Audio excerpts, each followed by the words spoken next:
যে ফসলগুলো আপনাকে দেখাচ্ছি, এই দেখুন ফসলগুলো। এই ফসল গৃহস্থের অনেক পরিশ্রমের ফসল।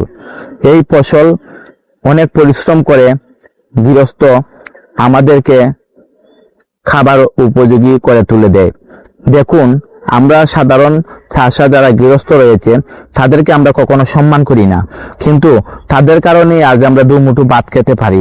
আমরা হয়তো পরিশ্রম করে টাকা অর্জন করি, আর এই টাকা দিয়ে কিনে হয়তো আমরা চাল ডাল এগুলো আমরা কিনে নিয়ে বাসায় নিয়ে যাই। কিন্তু ওনারা যদি পরিশ্রম না করতো, ওনারা যদি এভাবে ফসল তৈরি না করতো, তাহলে কি আমরা কখনো খেতে পারতাম? কিন্তু দেখুন ধানগুলো কত সুন্দর হয়েছে, এগুলো একমাত্র পরিশ্রমের ফসল। তাই আপনারা যদি পরিশ্রম করুন, কখনো আপনারা খালি হাতে যেতে হবে না। ঈশ্বর আপনাকে ঠিকই পরিশ্রমের মূল্য দেবে। এবং পরিশ্রম করুন এবং সফলতা অর্জন করুন।